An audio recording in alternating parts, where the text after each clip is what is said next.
Hello વિદ્યાર્થી મિત્રો, કેમ છો બધા? મજામાં ને? ઓકે, તો આજથી આપણે સ્ટાર્ટ કરવા જઈ રહ્યા છીએ નવું ચેપ્ટર નંબર 20, પ્રચલન અને હલનચલન. હલનચલનનો મતલબ શું થાય બેટા? હું બેઠી છું, હું તાળી પાડી રહી છું, તો મારા બે હાથ એકબીજા સાથે અથડાય છે, તો મારા હાથનું હલનચલન થયું કહેવાય. સમજ પડી ગઈ? ક્લિયર? હું બોલું છું, મારી જીભ હલે છે, જીભનું હલનચલન કર્યું કહેવાય. માથું હલે છે, એ હલનચલન કહેવાય. પછી હું ઊભી થઈને બેડરૂમમાંથી મારા ડ્રોઈંગ રૂમમાં જાઉં છું, તો એ શું કહેવાય? પ્રચલન કર્યું કહેવાય. જગ્યા બદલી ને.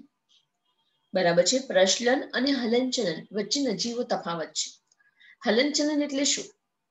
કે હાથથી તાળી પાડવી, બરાબર છે, મોંથી બોલવું, બેઠા બેઠા આપણે હાથથી કસરત કરીએ છીએ, ઓકે, માથું આમ આગળ પાછળ કરીએ છીએ, તો આ બધું શેનું એક્ઝામ્પલ છે? તો આ બધા એક્ઝામ્પલ છે હલનચલનના.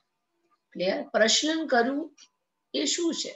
તો હું ઊભી થઈને એક જગ્યાએથી બીજી જગ્યાએ જઉં છું, જેમ કે ડ્રોઈંગ રૂમમાંથી રસોડામાં, રસોડામાંથી બેડરૂમમાં.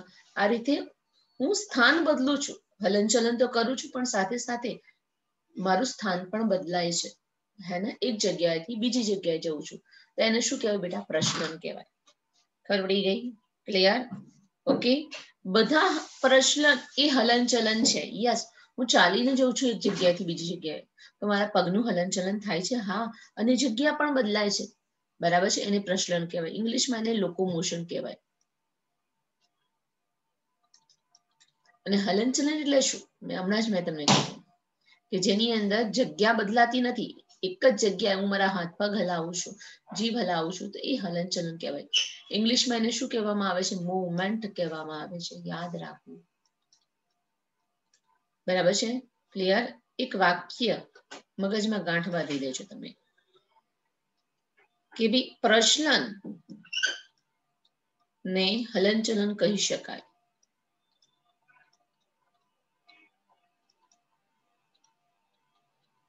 પરંતુ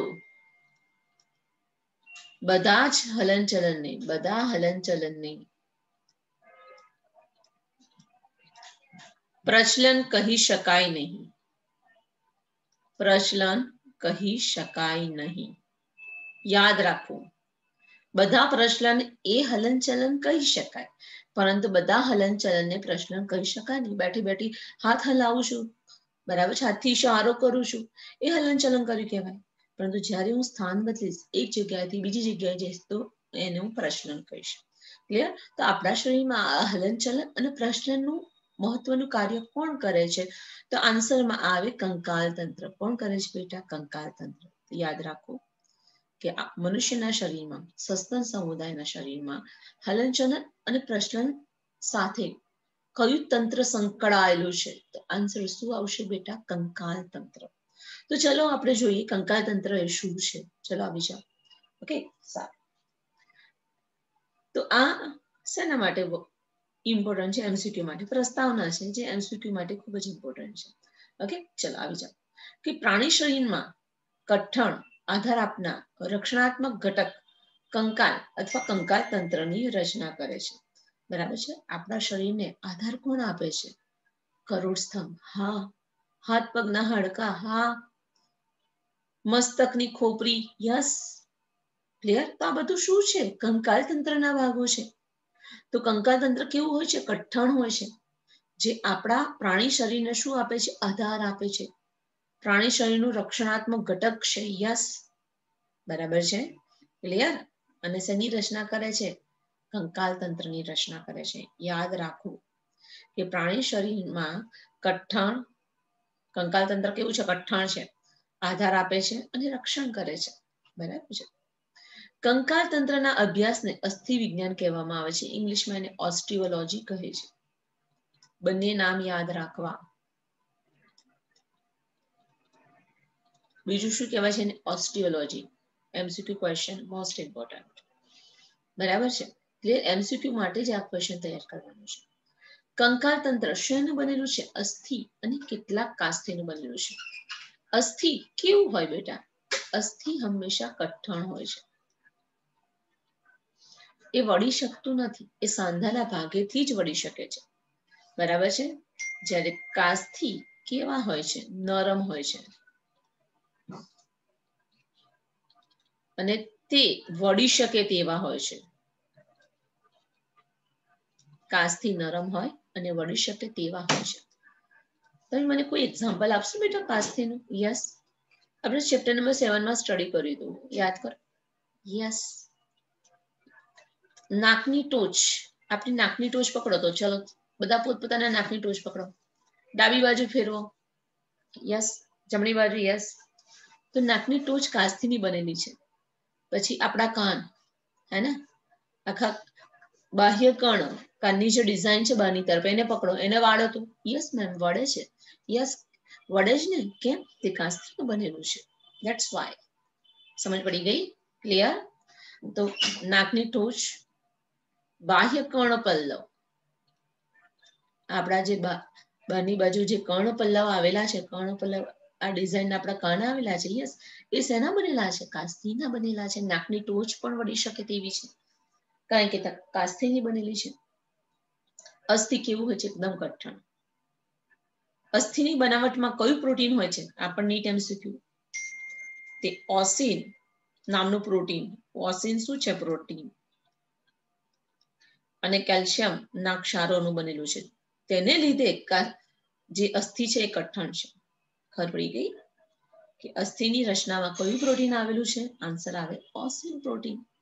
સાથે સાથે શેના ક્ષારો આવેલા છે? કેલ્શિયમના ક્ષારો. તેના લીધે અસ્થિ કઠણ છે. ક્લિયર? જ્યારે કાસ્થિની અંદર કયું પ્રોટીન હોય? તો કોન્ડ્રીન નામનું પ્રોટીન હોય છે, પ્લસ ક્ષારો, જેને સંયુક્ત રીતે કોન્ડ્રીઓટીન તરીકે પણ ઓળખવામાં આવે છે. આ નીટ MCQ. કાસ્થિ કોન્ડ્રીઓટીનનું બનેલું છે. કેલ્શિયમની ગેરહાજરી છે કાસ્થિમાં, તેથી તે નરમ હોય છે. અને અસ્થિમાં કેલ્શિયમની હાજરીને કારણે તે કઠણ હોય છે. Very very important NEET MCQ. Okay બેટા? સારું, ચલો, આટલું ક્લિયર થઈ ગયું? ઓકે. તો કંકાલ તંત્રની રચનામાં અસ્થિ અને કાસ્થિ આવેલા હોય છે. યસ, શરીર દ્વારા દર્શાવાતા હલનચલનમાં આ તંત્રનો અગત્યનો ફાળો છે. અસ્થિ અને કાસ્થિ એ વિશિષ્ટ પ્રકારની સંયોજક પેશી છે, જે આપણે ચેપ્ટર નંબર 7 માં ભણ્યા હતા કે અસ્થિ અને કાસ્થિનો સમાવેશ વિશિષ્ટ પ્રકારની સંયોજક પેશીમાં થાય છે. પ્રવાહી સંયોજક પેશી પૂછે તો જવાબમાં શું આવશે? રુધિર. સમજ પડી ગઈ? ક્લિયર બેટા? ઓકે. શરૂઆતમાં તેમાં કેલ્શિયમ ક્ષારો હોવાથી તેમાં ખૂબ જ સખત આધારક હોય છે. શેની વાત ચાલે છે? અસ્થિની. બરાબર છે? ક્લિયર? અને પછીથી કોન્ડ્રીયોટિન ક્ષારોને કારણે તે સહેજ મૃદુ આધારક હોય છે. અહીંયા કોની વાત ચાલે છે? અહીં કાસ્થિની. કાસ્થિનું આધારક મૃદુ કેમ હોય છે? બરાબર, મૃદુ કેમ હોય છે? નરમ કેમ હોય છે? વળી શકે તેવું કેમ હોય છે? તો કારણ શું? કોન્ડ્રીયોટિન ક્ષાર. યાદ રાખવાનું, કોન્ડ્રીયોટિન ક્ષાર. જ્યારે અસ્થિ શરૂઆતમાં એની જગ્યાએ અસ્થિમાં કેલ્શિયમના ક્ષારો હોવાથી અસ્થિનું આધારક સખત હોય છે. જ્યારે કાસ્થિમાં કોન્ડ્રીયોટિનના ક્ષારોને કારણે તેનું આધારક મૃદુ હોય છે, વળી શકે તેવું હોય છે. યાદ રાખવાનું. ક્લિયર? ઓકે, સારું. મનુષ્યના કંકાલ તંત્રમાં કેટલા અસ્થિઓ આવેલા છે? MCQ question. 206 અસ્થિઓ. યાદ રાખો. અને કેટલા કાસ્થિઓ આવેલા છે? અસ્થિઓની સંખ્યા 206 અને કેટલાક કાસ્થિઓ આવેલા છે. બરાબર છે? અસ્થિઓની સંખ્યા મગજમાં સેટ કરી દેજો. 206 અસ્થિ આવેલા છે. માનવ કંકાલ તંત્રને મુખ્ય 2 ભાગમાં વહેંચી શકાય: અક્ષીય કંકાલ અને ઉપાંગીય કંકાલ. બરાબર છે? ક્લિયર? અક્ષીય કંકાલ અને ઉપાંગીય કંકાલ. બરાબર છે? અક્ષીય કંકાલ કોને કહેવાય? કે મનુષ્યના મધ્યમાં જે કંકાલ તંત્ર હોય છે એને અક્ષીય કંકાલ કહેવાય. અને હાથ પગ સાથે સંકળાયેલા જે કંકાલ હોય છે જેને ઉપાંગીય કંકાલ કહેવામાં આવે છે. અહીં બેટા કંકાલ તંત્રનો ચાર્ટ આપેલો છે. જુઓ દીકરા, મનુષ્યનું કંકાલ તંત્ર બરાબર છે. કેટલા અસ્થિ ધરાવે છે? 206 અસ્થિ ધરાવે છે. બરાબર છે. તેમાંથી 6 કર્ણાશ્મીઓ, કાનની અંદર આપણા કાનની અંદર 3 હાડકા જોવા મળે છે. ડાબા કાનમાં 3, જમણા કાનમાં 3, ટોટલ 6 કર્ણની અંદર આવેલા અસ્થિઓ, જેને કર્ણાશ્મીઓ પણ કહેવામાં આવે છે. બરાબર છે. તો પહેલો પોઈન્ટ શું આવશે? મનુષ્યનું કંકાલ તંત્ર 206 અસ્થિ ધરાવે છે. બરાબર છે. ક્લિયર? એમાં 6 કોણ આવે? કર્ણાશ્મીઓ આવે. બરાબર છે. અને બાકીના અક્ષીય અને ઉપાંગીય કંકાલમાં જોવા મળે છે. બાકીના અસ્થિઓ ક્યાં જોવા મળશે? અક્ષીય કંકાલમાં અને ઉપાંગીય કંકાલમાં. અક્ષીય કંકાલ એટલે શું? કે ભાઈ મનુષ્યના શરીરનો જે મુખ્ય અક્ષનું નિર્માણ કરતું કંકાલ, જેને અક્ષીય કંકાલ કહેવામાં આવે. બરાબર છે. આપણી વાત કરીએ તો આપણા શરીરની મધ્યમાંથી એક લાઈન પસાર કરીએ તો એ લાઈનમાંથી પહેલા શું આવશે? પહેલા શું આવશે? દરેકને ખબર છે કે શીર્ષ આવશે. બરાબર છે. શીર્ષ આવશે, માથું આવશે. શું આવશે બેટા? આપણું માથું આવશે. તો માથામાં શેના અસ્થિઓ છે? તો ખબર છે કે માથામાં ભાઈ ખોપરીના અસ્થિઓ છે. પછી ચહેરાના અસ્થિઓ છે, હે ને બેટા? ચહેરાના અસ્થિઓ છે ને? યસ યસ, યાદ રાખવું. ચહેરાના અસ્થિઓ છે. પછી આ કર્ણાશ્મીઓ છે, કાનના અસ્થિઓ.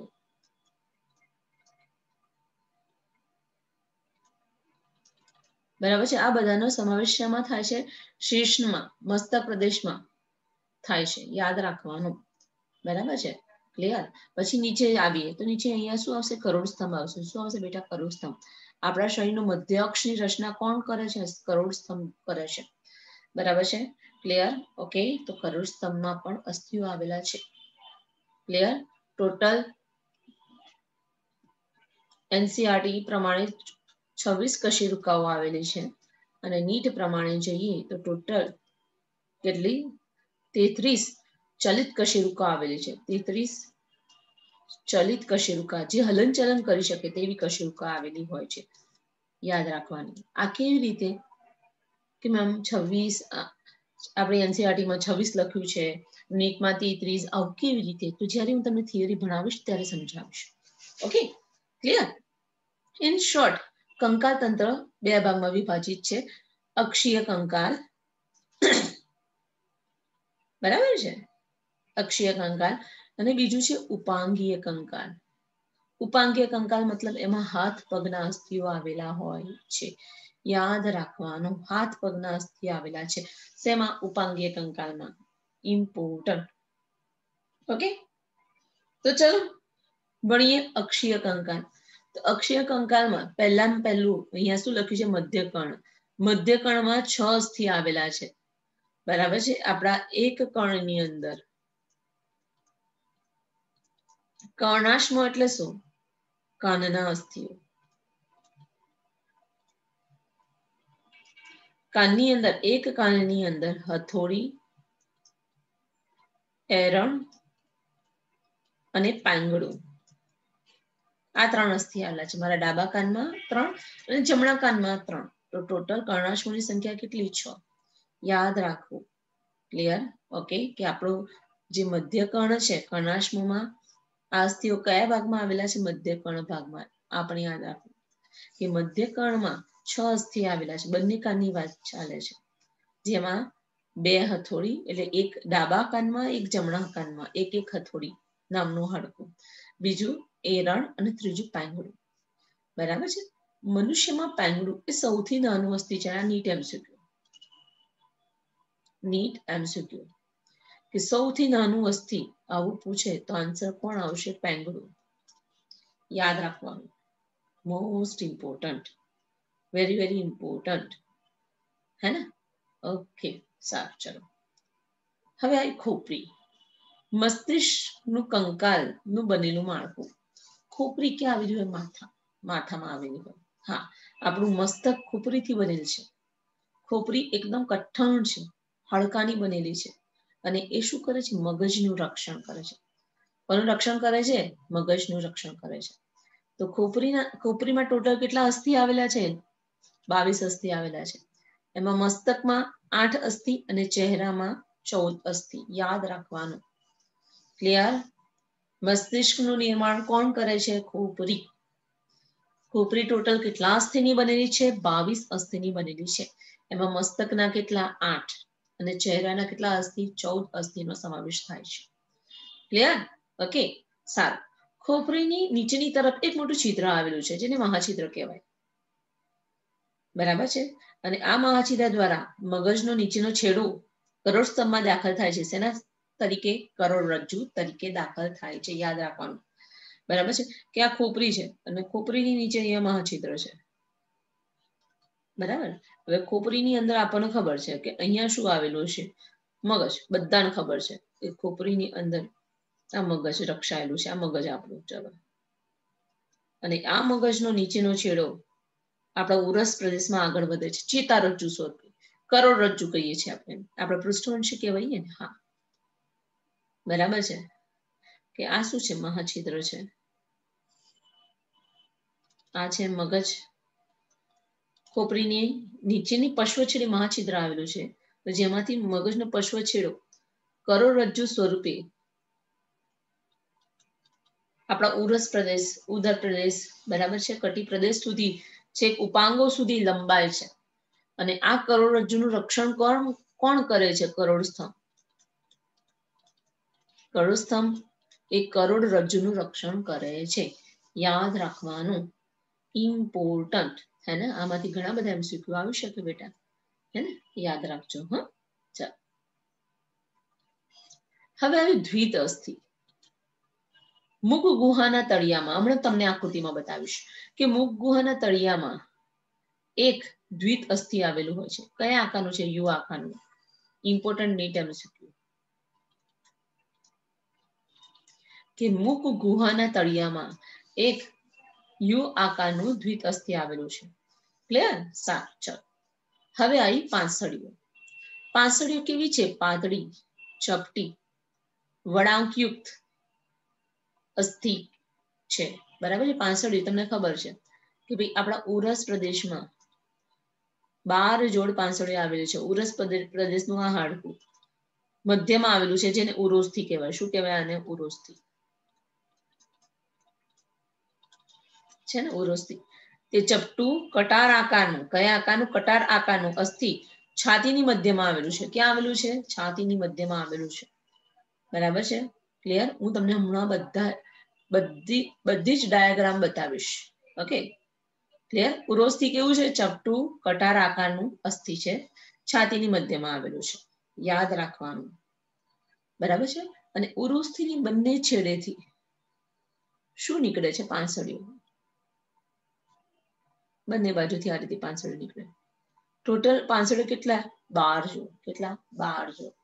કેટલીક પાંસળીઓ ઉરોસ્થિ સાથે સીધી જોડાયેલી છે, જ્યારે કેટલીક પાંસળીઓ સીધી જોડાયેલી નથી. અને સંપૂર્ણ અભ્યાસ આપણે એ ટોપિકમાં કરીશું પાંસળીઓમાં. બરાબર છે. યાદ રાખવાનું. ચલો, કે પાંસળી પાતળી, ચપટી, વળાંકયુક્ત અસ્થિ છે. બરાબર છે. અને શરીરના ઉપરના ભાગે આવેલું છે. ઉરસ પ્રદેશમાં આવેલી છે. કેટલા જોડ પાંસળીઓ છે? 12 જોડ. એટલે પાંસળીની સંખ્યા કેટલી? 24. કેટલી? 24. દ્વિત અસ્થિ એક. ખોપરીની અંદર કેટલા હાડકા? 22. મધ્યકણમાં કેટલા હાડકા? 6. બરાબર છે. પ્રથમ 7 જોડ પાંસળીઓને સાચી પાંસળીઓ કહેવાય. કેમ? કારણ કે તે ઉરોસ્થિ સાથે સીધી જોડાયેલી છે. જ્યારે 8મી, 9મી અને 10મી જોડને ખોટી પાંસળીઓ કહેવાય, કારણ કે તે ઉરોસ્થિ સાથે સીધી જોડાયેલી નથી. જ્યારે 11મી અને 12મી જોડની પાંસળી છે એને તળતી પાંસળી કહેવાય, કારણ કે તે વક્ષ બાજુએ જોડાણ ધરાવતી નથી, પરંતુ પૃષ્ઠ બાજુએ ફક્ત કરોડસ્તંભ સાથે જોડાણ ધરાવે છે. આ બધું આપણે ભણીશું. શેમાં ભણીશું? પાંસળીઓની ટૂંકમાં આવે છે એમાં ડિટેલમાં ભણીશું. ક્લિયર? પાંસળી વાળો પણ MCQ નીટમાં બહુ જ આવે છે બેટા, બહુ જ આવે છે. Important question.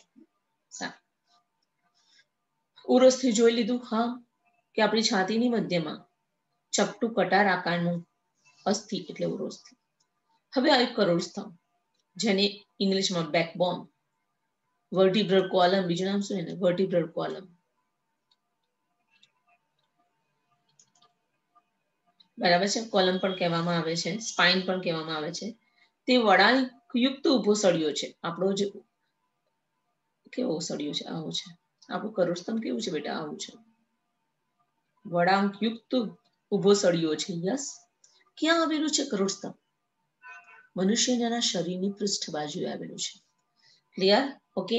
કેટલી કશેરુકાઓ છે? 33 ચલિત કશેરુકાઓનું બનેલું છે. તે પૈકી 7 ગ્રીવા કશેરુકા. C7 ગ્રીવાને સર્વિક્સ કહેવાય. સર્વિકલ વર્ટિબ્રી કશેરુકાને ઇંગ્લિશમાં શું કહેવાય? કશેરુકા. ગ્રીવા, ગ્રીવા માટે શબ્દ છે સર્વિકલ, અને કશેરુકાને ઇંગ્લિશમાં કહેવાય વર્ટિબ્રી. કે આપણા ગરદનમાં કેટલી કશેરુકા આવેલી છે? 7, એટલે C7. પછી આપણું ઉરસ પ્રદેશ, ઉરસ પ્રદેશમાં કેટલી કશેરુકા છે? 12. ઉરસને શું કહેવાય? થોરેક્સ, ઇંગ્લિશમાં શું કહેવાય? થોરેસ, થોરેક્સ. તો ભાઈ થોરેસિક વર્ટિબ્રી, ઉરસીય કશેરુકા ની સંખ્યા કેટલી? તો 12 આવે. ખબર પડી ગઈ? ક્લિયર? પછી કટી કશેરુકા. હવે કટી, 5 કટી કશેરુકા. કટી માટે, કટી એટલે કમર, એના માટે ઇંગ્લિશમાં શબ્દ વપરાય છે લિમ્બર, અને કશેરુકાને માટે શબ્દ વપરાય છે વર્ટિબ્રી. લિમ્બર વર્ટિબ્રી L5 કેટલી હોય? L5. બરાબર છે, યાદ રાખવાનું. ક્લિયર? ઓકે. પછી આવી 5 ત્રિક કશેરુકા. ઇંગ્લિશમાં એને કહેવાય છે સેક્રલ.